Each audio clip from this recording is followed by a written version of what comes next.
Avrupa Hun İmparatorluğu 376 yılından itibaren Avrupa'da artan Hun akınları ile ortaya çıkan ve 434 ile 469 yılları arasında hüküm süren Hun boylarının bir araya gelmesiyle oluşan bir bozkır devletidir.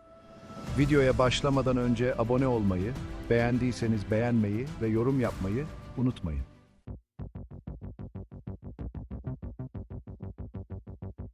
Şungnular ve Hunlar. Batılı tarihçiler, özellikle Orta Avrupalı bilim insanları, Şungnularla Hunlar arasında önemli bir fark görmüyor. Her ikisini de aynı kökten gelen kavimler olarak kabul ediyorlar. Bununla birlikte Orta Asya'dakilerin Şungnu, Avrupa'dakilerin ise Hun, Huni, Hunoy ve benzeri isimlerle anıldığına dair kayıtlar da mevcut. Şungnuların karşılaştıkları coğrafya ve insan davranışları kendi yurtlarındakinden farklıydı. Milattan önce 3000 yıl ile 2000 yıl arası tam 5000 yıllık Türk yurdunu anımsatan bir şekilde Orta Asya'da kavimler bir araya gelerek konfederasyonlar kuruyorlardı. İşte bu aşamadan sonra devlet kurma fikri ortaya çıktı. Şungnularla Çin'deki Han Hanedanlığı aşağı yukarı aynı dönemde kuruldu. Yıkılışları da sadece 4 yıl arayla gerçekleşti. Bu iki devlet sürekli olarak üst düzeyde mücadele içindeydi. Henüz devlet haline gelememiş o kadar çok kabile ve topluluk vardı ki güçlerini bu iki devletten, Şungnular ve Han Hanedanlığından alıyorlardı. Diğerleri onlarla rekabet edebilecek durumda bile değildi. Orta Asyalı Şungnular, Mete, oğlu ve 2 torununun ardından devletin coğrafi büyüklüğüne rağmen fiziksel olarak başka yerlere gitmek zorunda kaldılar.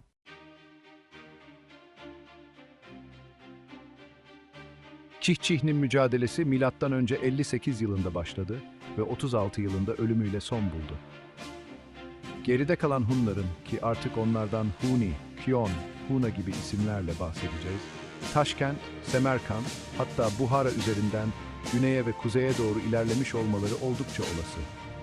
Hohanyeh'in Hunları tekrar bir araya getirmesi, tıpkı oğullarının hükümdarlık süreleri gibi yaklaşık 76 yıl sürdü. Milattan sonra 48 yılında Hunlar, kuzey ve güney olmak üzere tekrar ikiye ayrıldılar. Kuzey Hunları, Proto-Moğol Şiempileri ve Çinlilerin saldırısına uğradı. 89 ile 93 yılları arasında Çinliler, önce Kuzey Hunlarının batısına, ardından merkezine ve doğusuna ağır darbeler indirdi. Şiempiler, 153 yılında Kuzey Hunlarını yenilgiye uğrattı ve Orhun bölgesini ele geçirdi. Güçlü ve kalabalık Hun boyları kuzey yoluyla batıya doğru ilerledi. Güney Hunları ise genellikle Çin ile iyi ilişkiler kurmaya çalıştı. Ancak Çinliler 216 yılında Güney Hunlarına son verdi.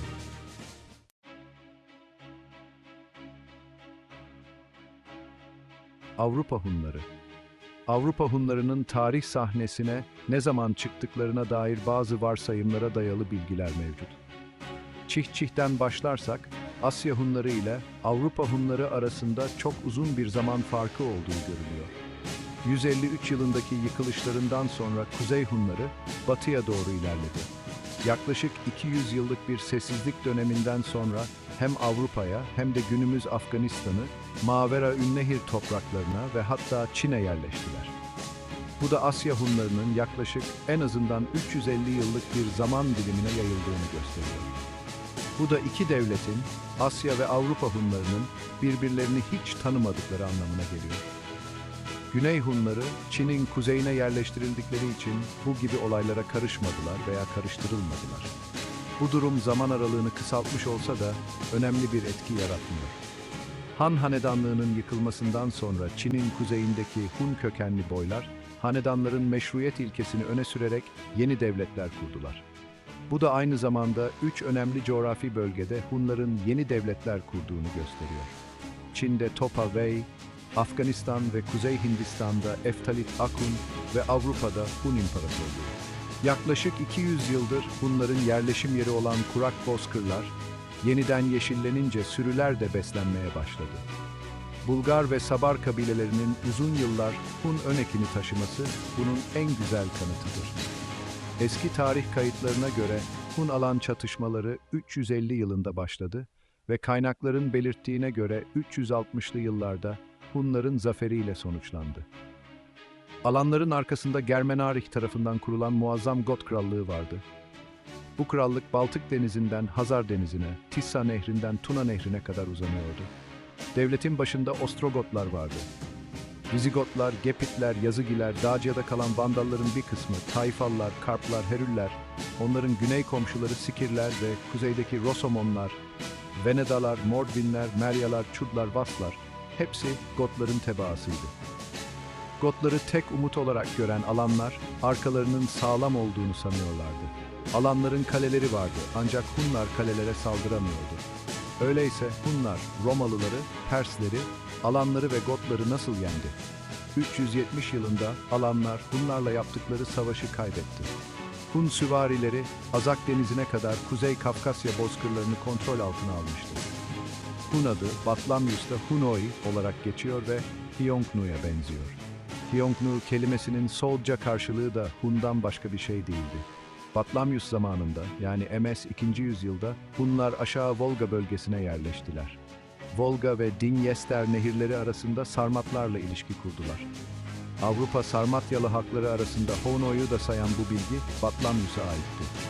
Hun adı 311 tarihli Soğutça yazılmış bir mektupta da görülüyor. 311 yılında Loyang'ı yağmalayanlarla 60 yıl boyunca Gotlarla savaşanlar aynı kişiler olamazdı. 374 yılında Hunların Don ve Dinyeper nehirlerini geçerek Cermen kökenli Vizigotlara, Balamır veya Balamber liderliğindeki Ostrogotlara ve Asyalı Alanlara saldırdıkları kesinleşti.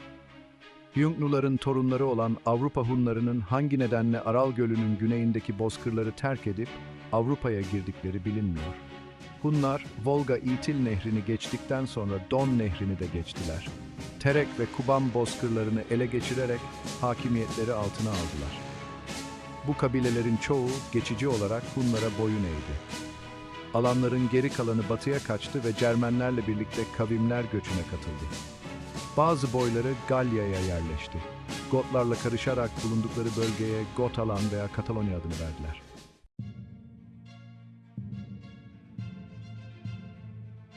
Akun-Sasani ittifakı. Sasaniler Akunlara Speth-Kyon, Hintliler ise Sveta-Huna diyordu. Akunlar Sasani Şahı 2. Şapur döneminde yani 309'dan 379'a kadar Roma şehri Amida'yı yani bugünkü Diyarbakır'ı kuşatmak için Sasanilerle ittifak kurdu. Kuşatma sırasında Akun hükümdarı veya komutanı Grumbates bu savaşta hayatını kaybetti. Bunun üzerine askerleri Grumbates'in naaşını alarak savaş alanından çekildiler. Bu olay Sasanilerle aralarını bozmadı ve 4. yüzyıl boyunca iki müttefik arasında herhangi bir savaş yaşanmadı. Araştırmacılar, Akun kuvvetlerinin Amida kuşatmasında yer aldığı konusunda hemfikir. I. Şapur, Romalılarla olan savaşlarında Hunları müttefik olarak yanına çekmeye çalışıyordu ve gerçekten de 360 yılında bir Hun kralı veya lideri Sasani-Roma Savaşı'na katıldı. Grumbates'in bir kuşan olduğu iddialarının doğruluğu kesin değil. Kyon ve Kuşan topluluğunu yöneten bir hanedanlığın kurucusu olup olmadığı da bilinmiyor. 439 yılında 2. Şapur'un kuvvetleriyle birlikte Romalı birlikler tarafından savunulan Amida şehrini başarıyla kuşattılar. Ammianus Marcellinus'un bahsettiği Kionitay halkı arasında Akunları görmek zor olsa da Kyon İmparatorluğu'na katılmış olmaları oldukça olası.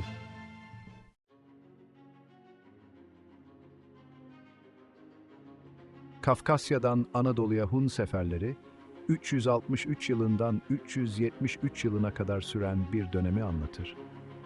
Alanya'yı fethettikten sonra Hunlar hemen batıya dönmek yerine Roma İmparatorluğu'nun doğu bölgelerini yağmalamaya başladılar. 363 ile 373 yılları arasında Kafkasya'dan geçerek Ermenistan'a girdiler ve Roma İmparatorluğu'na bağlı Mezopotamya'yı baştan başa geçerek Urfa'ya kadar ulaştılar. Nizip'te doğmuş, Süryani Kilisesi'nin önemli isimlerinden Aziz Efraim, 363 yılında Sasanilerin eline geçtiği için Nizip'ten Urfa'ya yeni taşınmıştı. Aziz Efraim Hunları görmüş ve anlatmıştı. Bu tanrı tanımaz kişilerin, Hz. İsa'nın şerefine yapılan kadın ve erkek manastırlarını yıkmak için şehrin en yüksek yerlerine kadar nasıl tırmandıklarını kendi gözleriyle görmüştü. Hunlar, Gittikleri bu bölgelerde zulüm ve şiddetleriyle büyük korku salmışlardı. Aziz Efraim, onların Zekeriya peygamber tarafından gelişi önceden bildirilen Yecüc ve Mecüc kavmi olduğunu düşünüyordu.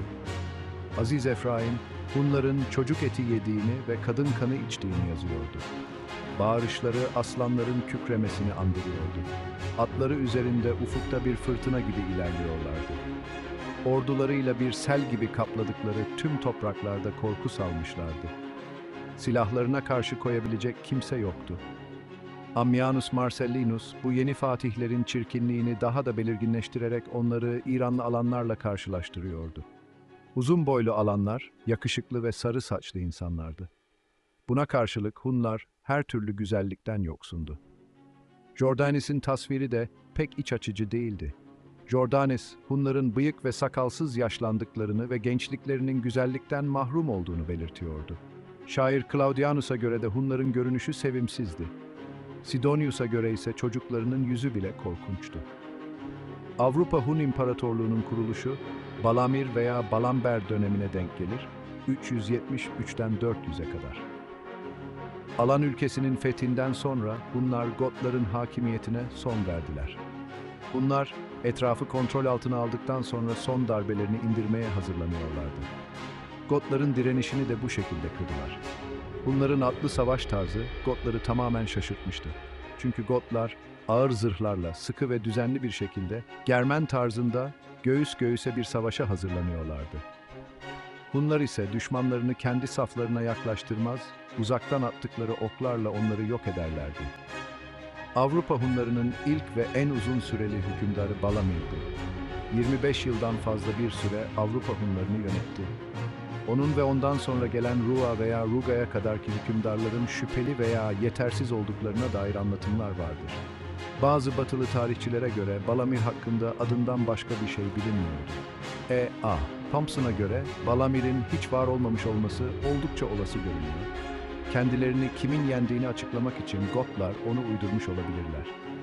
Deniz Sinor'a göre ise bu biraz abartılı bir görüş, ancak Balamir'in olsa olsa bir kabile reisi veya belirli bir savaşçı grubunun lideri olduğu güvenle söylenebilir. Ammianus Marcellinus, Hunlardan bahsederken Hunlar, hiçbir kralın sınırlamasına bağlı değildir diyordu.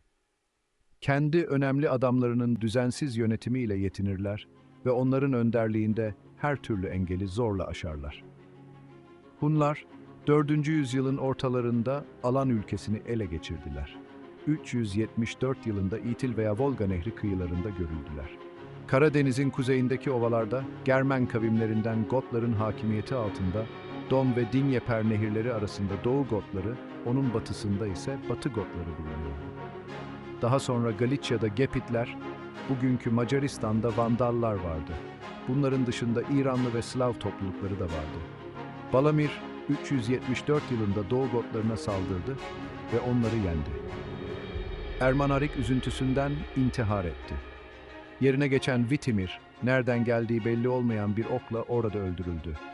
Doğu Gotlarının bir kısmı Batı Gotlarının topraklarına sığındı. Geri kalanlar ise Hunların egemenliği altına girdiler. Hunlara boyun eğdiler. Kendi krallarını seçseler bile bağlılıklarının bir göstergesi olarak Hunlarla görüşmek zorundaydılar. Bunu kral unvanlarında ve isimlerinde görmek mümkündü. Yeni krallarının adı Hunimund, yani Hunların himayesinde yaşayan anlamına geliyordu ve Hun sözcüğüyle ilgili başka anlamları da vardı. Sırada Batı Gotları vardı. Dinyeper kıyısında Vizigotlara ağır bir darbe indirildi. Batı Gotları bozguna uğratıldı. Kralları Atanarik, Vizigot halkıyla birlikte batıya kaçtı 375 yılında. Hunlardan kaçmaya çalışan 200.000 Vizigot, Tuna nehrini geçerek Roma'dan toprak istedi. 364 ile 378 yıllara hüküm süren İmparator Valens, onları memnuniyetle kabul etti, 376 yılında. 4. yüzyıl boyunca imparatorluğun doğu bölümünü en ciddi şekilde tehdit edenler Vizigotlar olmuştu. İmparator Valens, 378 yılında bizzat bir sefer düzenledi. Gratianus, amcasına Batı Roma ordusundan yardım gönderdi. Ancak sefer, Romalılar için felaketle sonuçlandı. İki ordu Edirne yakınlarında karşılaştı. Valens, sayıca üstün olduğundan kendine çok güveniyordu. Bazı komutanları Gratianus'u beklemesini önerdiyse de diğerleri Valens'i hemen saldırmaya ikna ettiler. 9 Ağustos 378 tarihindeki savaş Romalıların bozguna uğraması ve Valens'in ölümüyle sonuçlandı. Ammianus Marcellinus savaşta Roma ordusunun 2/3'ünün yok olduğunu hesaplamıştı. Ordunun 1/3'inin geri çekilmeyi başardığı görülüyordu. Hunlar, bağlı kabilelerden alınan yardımcı birliklerle aynı yıl 378 yılında Tuna'yı geçerek Romalılardan direniş görmeden Trakya'ya girdiler. Böylece Hun askeri gücünün başlattığı ve çeşitli kavimlerin birbirini yerlerinden ederek Roma İmparatorluğu'nun kuzey bölgelerini alt üst ederek İspanya'ya kadar uzanmak suretiyle Avrupa'nın etnik yapısını değiştiren tarihi kavimler göçü başlamış oldu. Gotlara karşı yapılan seferlerde Hunlar ve Alanlar birbirinden ayrılmazlardı. Edirne Savaşı'ndan önce ve sonra Hun birliklerinin Balkan yağmasına katılıp katılmadıkları kesin olarak bilinmemektedir. Hun gruplarının bağımsızlığı ve bazılarının federasyon statüsü Pannonia'ya yerleşmelerinden anlaşılmaktadır. Bu durum 380 yılında gerçekleşti ve yerel düzeyde kararlaştırıldı. 388 yılında Hunlar, 1. Theodosius'un gaspçı Maximus'u yenmesine yardım ettiler.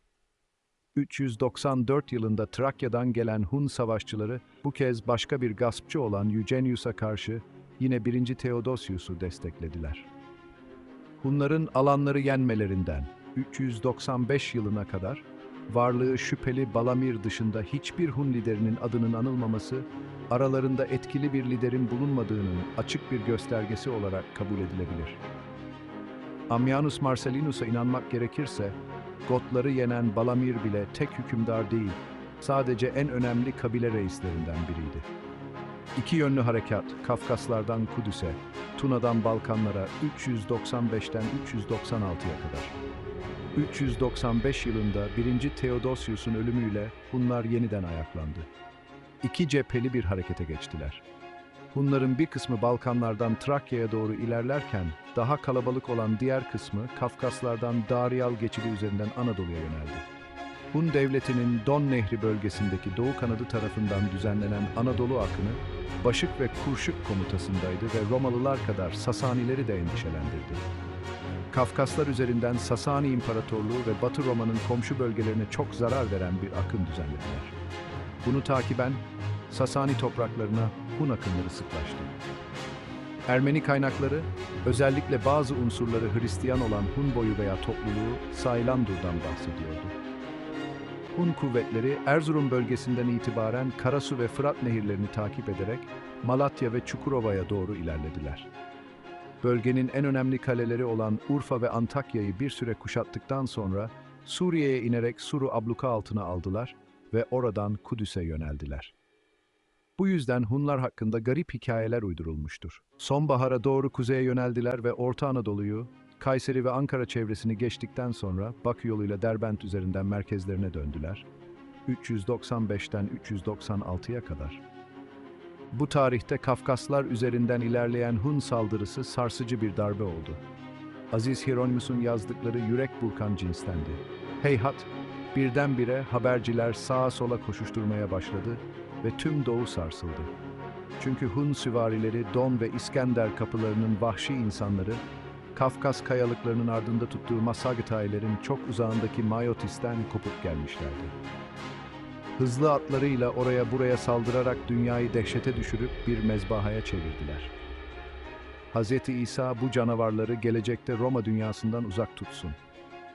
Claudianus'a inanmak gerekirse, sığır sürüleri yağmanın önemli bir bölümünü oluşturuyordu. Kendi ülkelerindeki ahırlardan çalınan sığır sürüleri, Kafkasya'nın karlı nehirlerinden su içiyor ve koyunlar, İskit ormanlarında otluyorlar. Kimerya bataklıklarının ötesinde, Suriye'nin gençleri artık köleydi. Hun saldırısının ne kadar sürdüğü kesin olarak belirlenemedi. Belki de Hun hareketi sürekli olmadı ve bazı birlikler daha önce ayrıldı. 396 yılının sonlarında muhtemelen toplu bir geri çekilme yaşanmış olmalı. 398 yılının sonundan kısa bir süre önce geri çekilmenin tamamen tamamlandığı açıktı. Hunların ele geçirdikleri değerli eşyalarla amaçlarına ulaştıkları ve bu nedenle kendi istekleriyle çekildikleri anlaşılıyordu. Halifenin Kitabı adıyla bilinen Süryani tarihine göre Anadolu'dan dönen Hunlar, Pers veya Sasani ülkesine bir akın düzenlediler ve başkent Ktesifon, Kutül Amare dolaylarına kadar ilerlediler.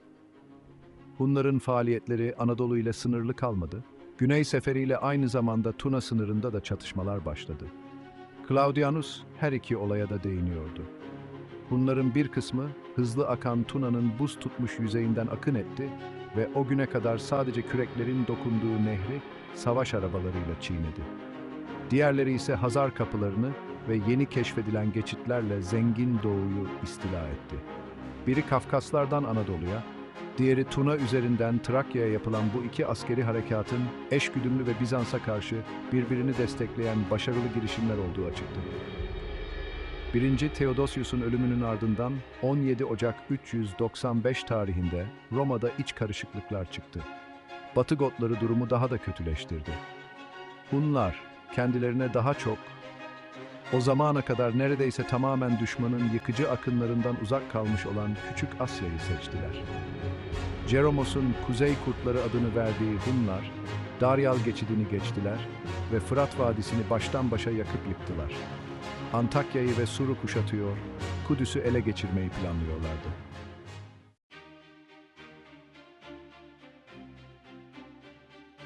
Uldin 400'den 410'a kadar hüküm sürmüş bir hükümdardı. İki Roma İmparatorluğu'nun nasıl yönetileceği konusunda kurallar koyan ve uygulayan ikinci Hun hükümdarıydı. Bu kurallar Doğu ve Batı Roma'ya göre belirlenmişti. Bu siyasetin temel ilkeleri şunlardı. Birincisi Doğu Roma yani Bizans'a sürekli baskı yapmak, ikincisi Batı Roma'ya yardım etmek ve üçüncüsü her iki Roma'yı da kontrol altında tutmaktı. 4. yüzyıldan 5. yüzyıla geçerken Hunların Karadeniz kıyılarını işgal etmeye devam ettikleri kesin gibiydi. İki bölge Hunların yaşadığı yerler olarak göze çarpıyordu. Bunlardan biri Pannonia, diğeri ise Tuna Nehri'nin aşağı kısmının kuzeyi yani bugünkü Romanya'ydı. Bu bölge Balamber'den sonra adı bilinen ikinci Hun hükümdarı Uldin ya da Uldiz'in karargahı olmuştu. Got lideri Gainas, başarısız isyanından sonra Tuna'yı geçtiğinde, Uldiz'in kuvvetlerinin saldırısına uğradı ve Aralık 400 tarihinde yenildi. Gainas'ın kesik başı İmparator Arkadius'a gönderildi. Uldiz ödüllendirildi ve Hunlar ile Romalılar arasında bir anlaşma imzalandı. Bu anlaşmanın şartları bilinmese de 404 ve 5 yıllarında Uldiz'in liderliğindeki Hunlar tekrar Trakya'yı işgal ettiler. Diğer taraftan 403 yılında Vandallar, Süevler, Kuadlar, Burgonyalılar, Saksonlar, Alemanlar ve diğer barbar kavimlerden oluşan Radagias isyanı başladı. Romalı generaller isyanı bastıramadı. Uldiz planladığı siyaset gereği Batı Roma'nın yardımına koştu. İsyancılar Floransa'nın güneyinde durduruldu ve mağlup edildi. Radagias yakalandı ve Nisan 406 tarihinde idam edildi. Uldiz, Doğu Roma'ya karşı baskı politikası uygulamaya başladı. İlk kez olarak 409 yılında Tuna'yı geçerek Bizans'ı tehdit etti. Güneşin battığı yere kadar her yeri fethedeceğim diyordu. Ancak ömrü vefa etmedi. 410 yılında öldü. Karaton'un hükümdarlığı zamanında 412 yılında Bizans elçisi Olimpiodoros Hun sarayına gelmiş ve Hun hükümdarı tarafından kabul edilmişti. Karaton diğer hükümdarlar arasında hala en güçlüydü. Hunların birden fazla hükümdarı olsa da en büyük hükümdarın yanında pek göze çarpmıyorlardı. Ancak Karaton zamanında diğer hükümdarların gücü o kadar fazlaydı ki Grek yazarlar onları da kaydetmeyi önemli bulmuşlar. Bunun dışında 412'den 422'ye kadar geçen 10 yıl boyunca kaynaklarda hiçbir bilgi yok. Hunlar ve Bizans arasında hiçbir olaydan bahsedilmiyor. 422'de Trakya'ya saldırana kadar Hunlardan hiç haber alınamadı. Karaton'un tüm Hun ittifakının lideri olduğu kesin olarak biliniyor. Ölümünden sonra yerine Ruga, Rua veya Rugila geçti.